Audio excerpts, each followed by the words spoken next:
নমস্কাৰ, মই পদ্মই আজি আপোনালোকৰ মাজত কিছুমান গণিতৰ সংখ্যা প্ৰণালী নাম্বাৰ সিস্টেমৰ বিষয়ে অলপ ক'বলৈ আহিছোঁ। সংখ্যাৰ প্ৰণালী মানে যিকোনো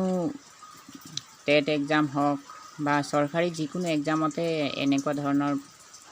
এই সংখ্যা প্ৰণালীৰ পৰা কিছুমান প্ৰশ্ন আহিব পাৰে। আপোনালোকে গুৰুত্ব দি গ'লে এই সংখ্যা প্ৰণালী সম্পৰ্কে বুজি পাব। ফাৰ্ষ্টত আলোচনা কৰোঁ স্বাভাৱিক সংখ্যাৰ বিষয়ে। স্বাভাৱিক সংখ্যা কোনো বস্তু গণনা কৰিবলৈ ব্যৱহাৰ কৰা সংখ্যাবোৰকে স্বাভাৱিক সংখ্যা বুলি কোৱা হয়। উদাহৰণ হিচাপে 1, 2, 3, 4 আৰু এডভান্স সংখ্যাবোৰ ইত্যাদি স্বাভাৱিক সংখ্যা। স্বাভাৱিক সংখ্যাৰ সংগতি হ'ব n মানে নাম্বাৰ ইকুৱেল বন্ধনী 1, 2, 3, 4 এডভান্স আৰু সংখ্যাবোৰ হ'ব ৰে প্ৰকাশ কৰা হয়। স্বাভাৱিক সংখ্যাৰ পিছত আহিলে পূৰ্ণ সংখ্যা। স্বাভাৱিক সংখ্যাটো সম্পৰ্কে আপোনালোকে বুজিলে না অলপ, মানে সংখ্যা 1, 2ৰ পৰা আৰম্ভ কৰি গোটেইখিনি সংখ্যাকে স্বাভাৱিক সংখ্যা বুলি কোৱা হয়। তাৰপিছত আহিলে পূৰ্ণ সংখ্যা। পূৰ্ণ সংখ্যাটো শূন্যৰে সৈতে আটাইবোৰ স্বাভাৱিক সংখ্যাক একেলগে পূৰ্ণ সংখ্যা বুলি কোৱা হয়। এই পূৰ্ণ সংখ্যাটো কি হৈছে, শূন্যকো ধৰা হয়। উদাহৰণ হিচাপে 0, 1, 2, 3, 4 ইত্যাদি সংখ্যাবোৰ।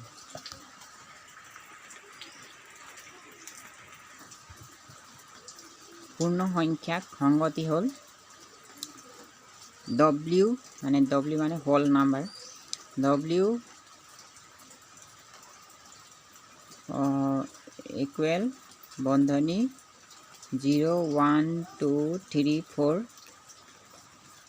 আৰু বাকী এডভান্স সংখ্যাবোৰে প্ৰকাশ কৰা হয়।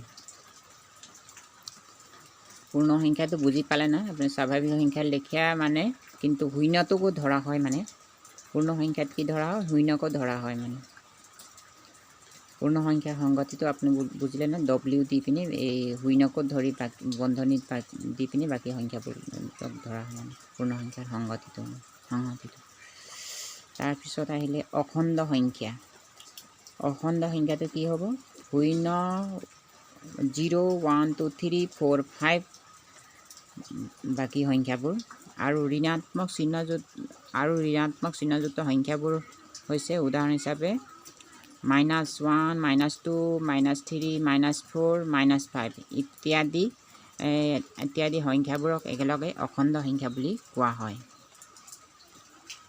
অখণ্ড সংখ্যা সংগতি হৈছে I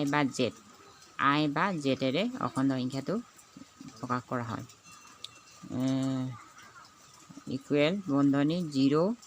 ধনাত্মক আৰু ঋণাত্মক 1, ঋণাত্মক 2 ধনাত্মক বা ঋণাত্মক 3 ধনাত্মক বা ঋণাত্মক 4 এডভান্স আৰু সংখ্যাবোৰ সেইধৰণে প্ৰকাশ কৰা হয়। অখণ্ড সংখ্যাৰ বিষয়ে আপোনালোকে অলপ বুজিলে নহয়? অখণ্ড সংখ্যাবোৰ কি হ'ল, ধনাত্মক শূন্যৰ পৰা আৰম্ভ কৰি ধনাত্মক বা ঋণাত্মক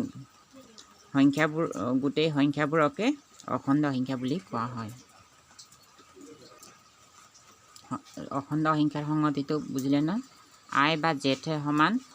0, -1 বা কিবা ধনাত্মক বা ঋণাত্মক 1, ধনাত্মক বা ঋণাত্মক 2 তেনেকৈ বাকী সংখ্যাবোৰ লিখিব পাৰি। তাৰপিছত আহিলে মৌলিক সংখ্যা। যিবোৰ সংখ্যা 1তকৈ ডাঙৰ আৰু মাথোন 1 আৰু সেই সংখ্যাবোৰে হৰণ কৰিব পাৰি তেনেবোৰ সংখ্যাকে মৌলিক সংখ্যা বুলি কোৱা হয়। মৌলিক সংখ্যাটো কি হ'ল,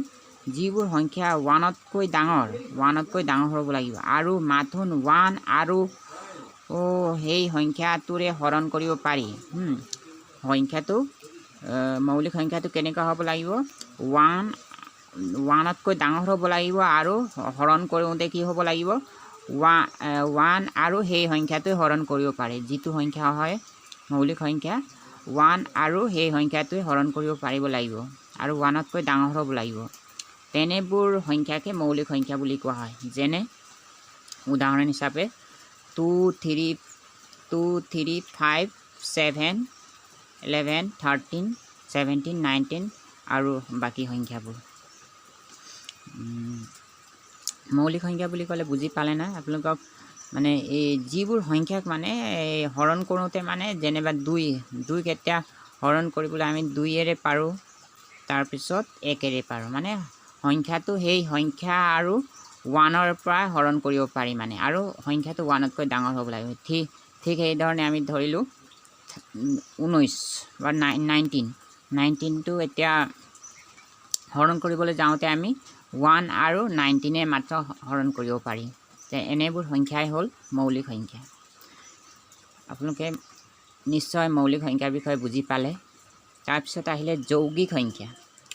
যিবোৰ সংখ্যা 1তকৈ ডাঙৰ কিন্তু মৌলিক নহয় তেনেবোৰ সংখ্যাকে যৌগিক সংখ্যা বুলি কোৱা হয় যৌগিক সংখ্যাবোৰ কেনেকুৱা 1তকৈ ডাঙৰ হ'ব লাগিব আৰু ডাঙৰ কিন্তু মৌলিক নহয় মৌলিক হ'ব নালাগে আমি মৌলিক সংখ্যা কেনেকুৱা বুজি পালোই মৌলিক সংখ্যা হ'ব নালাগে মানে 1তকৈ ডাঙৰ হ'ব লাগিব তেনেবোৰ সংখ্যাকে যৌগিক সংখ্যা বুলি কোৱা হয় উদাহৰণ হিচাপে 4 6 8 9 10 12 14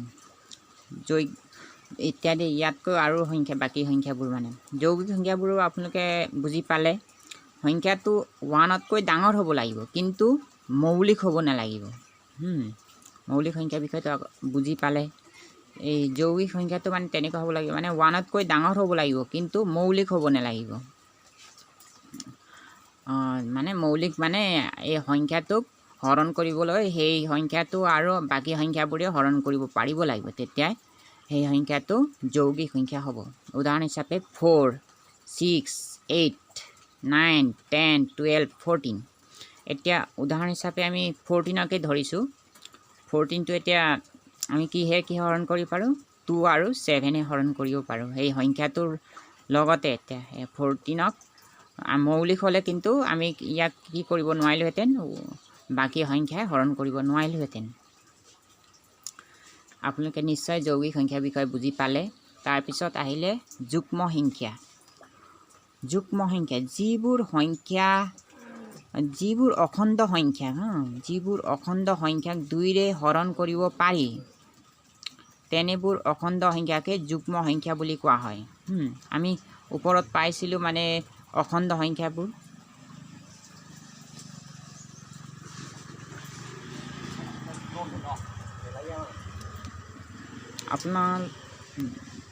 আপোনালোকে অখণ্ড সংখ্যাৰ ওপৰত পাইছিলে 0 1 2 3 4 এই সংখ্যাবোৰ ঋণাত্মক বা ধনাত্মক সংখ্যাবোৰে আৰু অখণ্ড সংখ্যা এতিয়া যুগ্ম সংখ্যা বুলি ক'লে যিবোৰ অখণ্ড সংখ্যা 2ৰে হৰণ কৰিব পাৰি তেনেবোৰ অখণ্ড সংখ্যাকে যুগ্ম সংখ্যা বুলি কোৱা হয় অখণ্ড সংখ্যাবোৰ কি হ'ব লাগিব 2ৰে হৰণ কৰিব লাগিব উদাহৰণ হিচাপে ধনাত্মক বা ঋণাত্মক 2 ধনাত্মক বা ঋণাত্মক 4 বা 4 ধনাত্মক বা ঋণাত্মক 6 বা বাকি আৰু সংখ্যাবোৰ এনে সংখ্যাবোৰ যুগ্ম সংখ্যা বুলি কোৱা হয় যুগ্ম সংখ্যাবোৰ আপোনালোকে নিশ্চয় বুজি পাইছে 2ৰে হৰণ কৰিব পৰা সংখ্যাবোৰে হৈছে 2ৰে হৰণ কৰিব পাৰি তেনেবোৰ অখণ্ড সংখ্যাকে যুগ্ম সংখ্যা বুলি কোৱা হয় নিশ্চয় আপোনালোকে যুগ্ম সংখ্যাৰ বিষয়ে বুজি পালে তাৰপিছত আহিলে অযুগ্ম সংখ্যা 2ৰে বিভাজ্য নোহোৱা অখণ্ড সংখ্যাবোৰকে অযুগ্ম সংখ্যা বুলি কোৱা হয় অযুগ্ম সংখ্যা কি হৈছে অযুগ্ম সংখ্যাবোৰ কি বুলি বুজিলে 2ৰে বিভাজ্য হ'ব নালাগিব ইয়াত যুগ্ম সংখ্যাবোৰৰ মানে উল্টাটো আৰু যুগ্ম সংখ্যাটো 2ৰে বিভাজ্য হয় কিন্তু অযুগ্ম সংখ্যাবোৰ 2ৰে বিভাজ্য নহয় উদাহৰণ হিচাপে ধনাত্মক বা ঋণাত্মক 1 ধনাত্মক বা ঋণাত্মক 3 ধনাত্মক বা ঋণাত্মক 5 ধনাত্মক বা ঋণাত্মক 7 বাকি আৰু এডভান্স তেনেকুৱা সংখ্যাবোৰে মানে কি বুলি কয় অযুগ্ম সংখ্যা অযুগ্ম সংখ্যাৰ বিষয়ে নিশ্চয় আপোনালোকে বুজি পালে মানে অযুগ্ম সংখ্যা হ'বলৈ 2ৰে বিভাজ্য হ'ব নালাগিব মানে অযুগ্ম সংখ্যা হ'ব তেতিয়া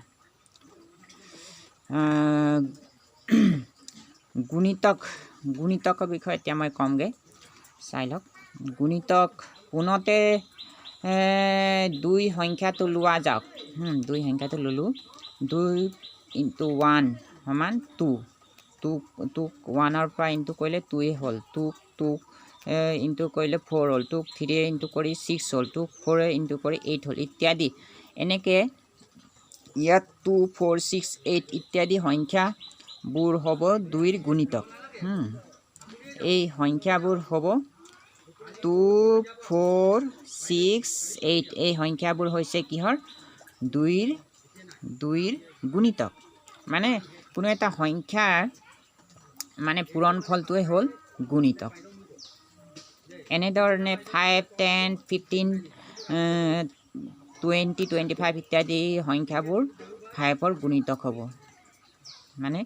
গুণিতক হ'বলৈ সেই সংখ্যাটোৰ ভাগ কৰিব পাৰিব লাগিব বা তাৰ গুণফলবোৰে হ'ল গুণিতক যিকোনো এটা সংখ্যাৰ গুণফল মানে পূৰণফলবোৰে হৈছে গুণিতক নমস্কাৰ আপোনালোকৰ মাজত আজি ইমানতে মই সংখ্যাৰ প্ৰণালীৰ বিষয়ে ক'লো আপোনালোকক ভিডিঅ'টো ভাল লাগিলে ছাবস্ক্ৰাইব আৰু শ্বেয়াৰ কৰিব লাইক কমেণ্ট দিব আৰু ভৱিষ্যতলৈ এনেকুৱা ভিডিঅ' দিম বুলি আশা ৰাখিছোঁ ধন্যবাদ মোৰ ভিডিঅ'টো চোৱাৰ কাৰণে আপোনালোকক ধন্যবাদ